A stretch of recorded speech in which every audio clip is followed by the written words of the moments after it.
Bueno, buen día a todos. La clase es sobre lesiones cerebrales con realce en anillo. Me escucho con eco. Bueno,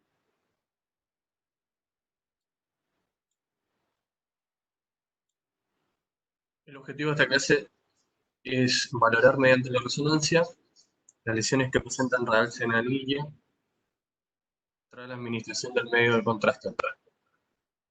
Perdón, voy a bajar un poquito el volumen porque me reproduce lo mismo a mí. Y establecer pautas útiles para realizar el diagnóstico diferencial de las lesiones que presentan dicho realce.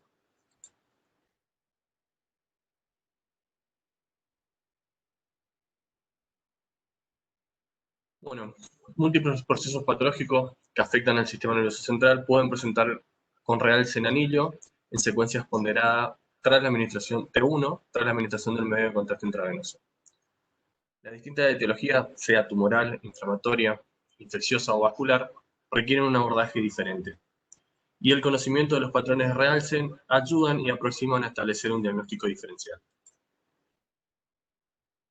Bueno, empezamos a hablar sobre las consideraciones anatómicas. Lo primero a considerar es la barrera hematocefálica, que es una propiedad funcional y estructural única que permite aislar al tejido nervioso del sistema intravenoso. Presenta una permeabilidad muy selectiva y un libre pasaje solamente a agua, gases como el dióxido de carbono y el oxígeno, y determinadas moléculas liposolubles menores a 400 a 600 Dalton. Las moléculas orgánicas de mayor peso no pueden atravesar dicho endotelio y lo deben hacer a través de transportes específicos. La clave fundamental para que esta barrera hematocefálica sea específica es las células endoteliales y las uniones estrechas, que comparten una característica tanto morfológica como funcionales que la diferencian de cualquier otro endotelio del cuerpo. ¿Cómo se produce el realce tras la administración del gadolinio? En condiciones normales el gadolinio no puede atravesar la barrera hematocefálica, por lo tanto no varía la señal de la resonancia en el tejido cerebral.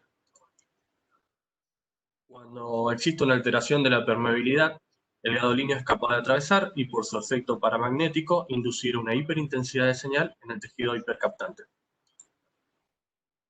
Bueno, a modo de estructuración de la clase vamos a dividir lesiones con realce en anillo en región córtico-subcortical y sustancia blanca profunda. Comenzamos con la primera, la región córtico-subcortical. Esta localización es típica de los procesos que tienen diseminación hematógena. Tanto puede ser, lo más frecuente es la metástasis y los émbolos sépticos, pero también puede haber alguna parasitosis o algunos tumores de bajo grado. Se presentan como lesiones pequeñas, focales, en la unión córtico-subcortical, siendo en el caso de la metástasis más frecuente su diseminación arterial, pero de presentar una diseminación venosa, mayormente provienen de los territorios pélvicos y emplean el plexo venoso de Watson, que es un conjunto de redes plexosas y paraespinales y espinales, que en sentido cefálico se unen al plexo venoso retroequival y de ahí al encéfalo. Bueno, en estas imágenes, las tres imágenes son cortes axiales en secuencia T1 con gadolinio, en donde observamos una imagen a la izquierda, dos lesiones con realce en anillo, centro hipodenso, y presentan un espesor cortical grueso con pequeñas deflecaciones internas. Algo característico de la metástasis que nos puede dar un indicio es que a una pequeña lesión generan un gran volumen de edema. Eso es algo casi característico propio de la metástasis. Bueno, otra cosa que me olvidé de aclarar es que, bueno, en primera instancia las metástasis de menor volumen son sólidas, necesitan tener un tamaño mediano importante para que su centro se necrose y, bueno, de ahí recién empieza a constituir un realce en anillo. Bueno, estos son imágenes de dos pacientes. Superior hablamos de una secuencia corte coronal FLAR, un corte coronal T1 con gadolinio y una secuencia axial en difusión. Y las imágenes inferiores observamos un T1 con gadolinio, un mapa de C y una secuencia de difusión. Volvemos a las imágenes superiores. Observamos una imagen de aspecto nodular, en donde más que nada en la secuencia FLAR debemos de marcar el edema periférico a la lesión que se observa. Posterior a la administración del contraste paramagnético se observa un realce anular que presenta contacto con la hoz del cerebro, también realzándola, y un pequeño nódulo mural. Y en secuencia de difusión presenta una restricción molecular acuosa. En las lesiones, en las imágenes inferiores observamos una lesión de aspecto oval, redonda, con un fino anillo de realce, con un centro hipodenso, con una hipodensidad periférica que respeta las cortezas, sugerente de edema, bastante importante, está abarcando la región frontal y parte de la parietal, que presenta una caída en el mapa de C a nivel central con una restricción a dicho nivel. También correspondería a una metástasis. Bueno, acá vemos un paciente con dos lesiones. Las imágenes del lado izquierdo corresponderían a la secuencia T1 con gadolinio, y la imagen del lado derecho correspondería a una secuencia T2. Las imágenes superiores observamos una pequeña lesión con un realce anular a nivel córtico subcortical, rodeado con una hipointensidad en T1 con una hiperensidad en T2, sugerente de edema. Bueno, en T2, estas lesiones tienen como característica que pueden presentar, no siempre, una lesión en diana, es decir, un centro hipointenso rodeado por un borde hiperintenso y un borde más externo hipointenso. Las imágenes inferiores son similares, la misma patología, y acá observamos también el signo de la diana. En este caso estamos hablando de un absceso tuberculoso. Bueno, acá vemos múltiples imágenes, tanto en secuencias T1 sagital, secuencia FLAIR, secuencia coronal T2 y T1 axial posgadolinio. En la secuencia T1 sagital observamos a nivel frontal anterior una imagen de aspecto quística rodeada por una hipointensidad, que en secuencia FLAIR, esa hipointensidad se la observa como una hiperintensidad sugerente de edema. La lesión quística presenta un centro con similar señal al líquido cefalorraquídeo, y además presenta un pequeño nódulo mural.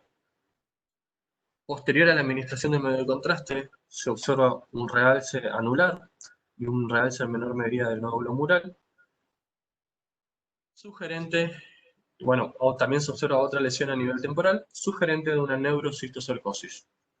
Bueno, la neurocistocercosis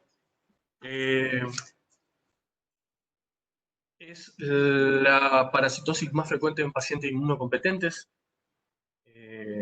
También es una causa frecuente de epilepsia en pacientes jóvenes en zonas endémicas. Y bueno, puede encontrarse en tres localizaciones diferentes a nivel del parénquima encefálico, a nivel del cerebro. En el parénquima encefálico propiamente dicho, como en estos dos casos, en la región, en los surcos y en el espacio solenoideo, como en este caso, y también puede ocupar dentro de los ventrículos, como en este caso. También encontramos en la región córtico subcortical tumores de bajo grado, como por ejemplo el ganglioma. Es un tumor de bajo grado, de estirpe glioneuronal. Al tener una estirpe glioneuronal siempre se encuentra adyacente a lo que es una corteza. Puede encontrarse en cualquier sector de la convexidad, corteza de la convexidad, pero tiene una afinidad por el lóbulo temporal. Su patrón más frecuente de encontrarlo es un quiste circunscripto con un nódulo mural periférico fuera del quiste. De tener un realce, que puede tenerlo o no, es mínimo en anillo completo y homogéneo. Por eso lo nombramos ahora. Acuérdense que esta localización es de lo más atípica, pero es a modo de representación. Donde en un T1 vemos una lesión de aspecto quística, que en el T2 sumamos a la descripción un edema periférico, y en el T1 con gadolinio observamos el nódulo mural periférico con el fino anillo completo homogéneo. Bueno, empezamos a hablar sobre las lesiones que asientan en sustancia blanca profunda. Comenzamos con el absceso, que dentro de todo es el más frecuente. Los procesos que afectan al sistema nervioso central frecuentemente presentan un origen hematógeno a través de émbolos, pero también pueden ser por continuidad de los senos paranasales u estructuras como el oído u estructuras como el oído, perdón. En primera instancia, el cerebro produce una inflamación, la cerebritis. Con una adecuada respuesta inflamatoria se produce una angiogénesis a modo de tratar de frenar la patología con un depósito de colágeno y finalmente con una formación de un absceso. El anillo en el absceso se debe al aumento de la vascularización y a la permeabilidad alterada de la barrera hematocefálica en el tejido de granulación. Presenta 4 estadios del absceso. Bueno, el absceso es el resultado de la organización y neutralización parcial de la infección. Lo más importante es que el anillo del tejido es reactivo, suele ser fino, de 2 a 7 milímetros, liso, tanto en el margen interno como en el margen externo, y en los primeros estadios el anillo puede tener un aspecto de corona radiata. Algo a mencionar, que a veces en el margen medial o más profundo el anillo puede ser fino, sugiriendo la posibilidad de ruptura del mismo hacia el sistema ventricular, que eso sería algo muy grave, o la formación de abscesos fijos. Bueno, en las imágenes son mismos pacientes con imágenes entre 1 con gadolíneo, secuencia de difusión y mapa de C. Es un corte más bajo, un corte superior.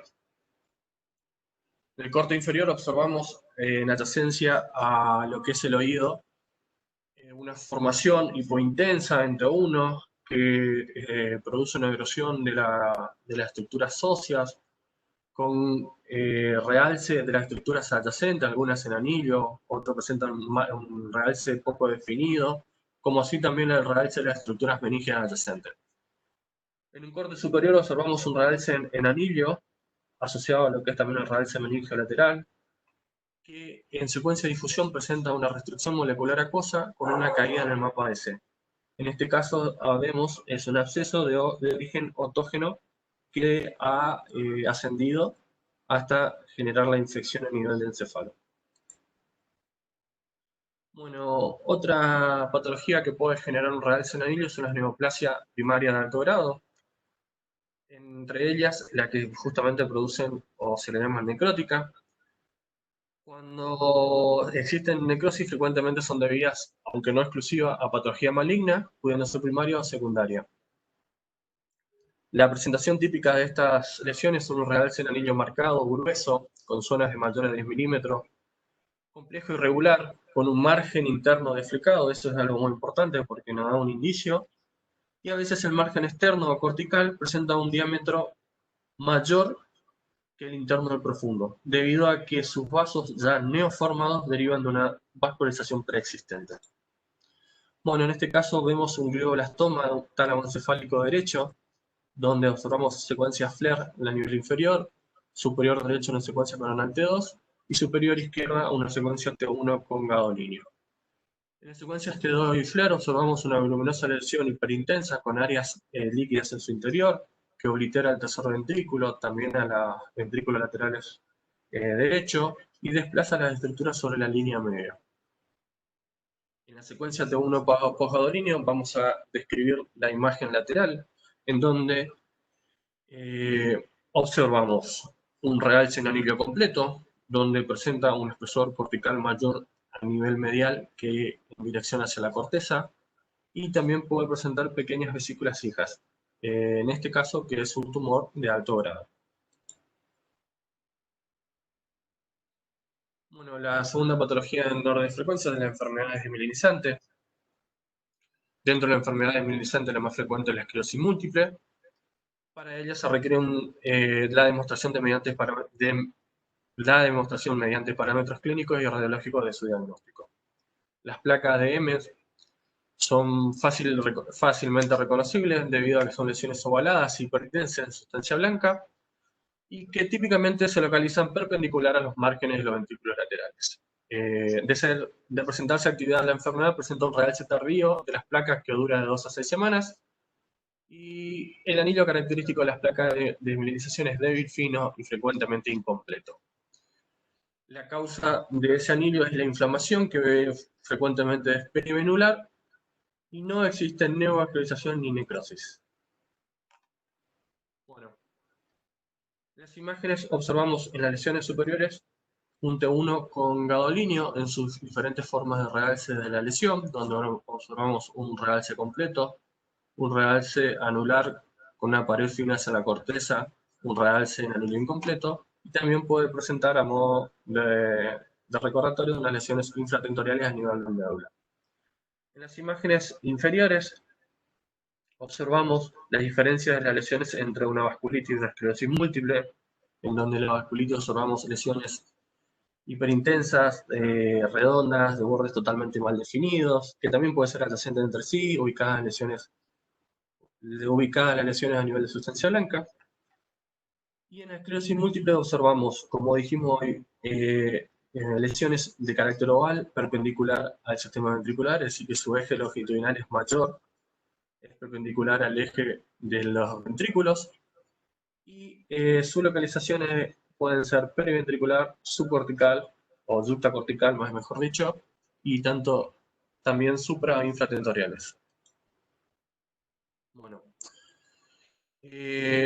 pasamos a la siguiente imagen, en donde superior y a la izquierda observamos un sagital T1 sin gadolinio, donde se observa una imagen hipointensa que asienta sobre el tronco del cuerpo calloso. En la imagen central observamos en una secuencia FLAIR una imagen hiperintensa, localizadas en el centro semioval del lado derecho. En la imagen superior del lado derecho, que es un T2 coronal, la misma imagen localizada en centro semioval, pero aparte tiene asienta sobre las fibras laterales del cuerpo calloso. Posterior a la administración del gadolinio se observa un realce grueso, irregular, incompleto, y en la secuencia de alta susceptibilidad magnética observamos como un vaso pasa por la mitad de la lesión. Esto es algo que hoy en día se está prestando mucha atención en lo que es esclerosis múltiple, si bien no es patognomónico, es muy indicativo. Esta lesión es una esclerosis múltiple pseudotumoral, es una presentación casi atípica, pero de que existe y se debe pensar. Bueno, también hay otras neoplasia de bajo grado que pueden cursar con realce en anillo, como puede ser el astrocitoma pielocítico juvenil, como puede ser el ependimoma, que es en el caso del medio, que presenta un mínimo realce incompleto periférico. El ependimoma tiene como característica ser un tumor maleable, es decir, que se encuentra dentro del ventrículo y se va diseminando por cualquier espacio sin mucho efecto de masa. También puede generarlo el craniofaringioma en su localización habitual, y el hemangioblastoma, que es un tumor que se localiza sobre el hemisferio cerebeloso. Bueno, pasamos a otro ítem, en donde hablamos de realces en anillos en infecciones en inmunodeprimidos. Primero de todo vamos a hablar sobre la toxoplasmosis. En su agente es un parásito llamado Toxoplasma gondii. Presenta tres vías de diseminación. Pues, presenta varias vías de diseminación. Puede ser por la ingesta de carne, transfusiones sanguíneas, agujas contaminadas y contacto con ese gato. Pueden presentar tres zonas las lesiones: central, intermedia y periférica, con sus diferentes características histopatológicas. Pero lo que nosotros como radiólogos debemos saber que presenta en su mayoría de los casos una lesión que es patognomónica justamente de la toxoplasmosis, que es el signo del objetivo excéntrico. Posterior a la administración del contraste observamos una lesión en anillo completo, fino, irregular, pero que a eso se suma una lesión, un realce de aspecto nodular excéntrico, es decir, no centrado, sino adyacente a una de las paredes. Y eso es patognomónico de la toxoplasmosis. También observamos, bueno, de este modo, uy, se me sopla algo ahora, pero la toxoplasmosis también puede afectarse a nivel medular. Por eso son estas imágenes, para hacer motivo de recordatorio. Por último, vamos a hablar sobre la aspergilosis cerebral. Puede ser su diseminación a través de una enfermedad pulmonar previa o directamente desde los senos paranasales. Este hongo genera una vasculopatía que ocasiona un infarto, una hemorragia a nivel cerebral, que posteriormente, adyacente a su parénquima, genera una cerebritis y con el tiempo evoluciona un absceso. Entonces observamos imágenes de aspecto de un absceso con hipointensidad, puede generar a veces un halo hipointenso rodeado de edema, Y posterior a la administración del contraste observamos un fino y débil realce en un anillo completo. Una característica de este hongo es que presenta afinidad por los vasos que penetran en los ganglios basales, tálamo y cuerpo calloso. Para remarcar, en las enfermedades infecciosas de inmunodeprimido, el efecto de masa, el edema vasogénico y el realce es proporcionalmente inverso a la inmunidad del paciente. Es decir, que cuanto más deteriorada está la inmunidad, menos realce, menos edema y menos efecto de masa vamos a encontrar. Bueno, muchas gracias. Ha sido todo.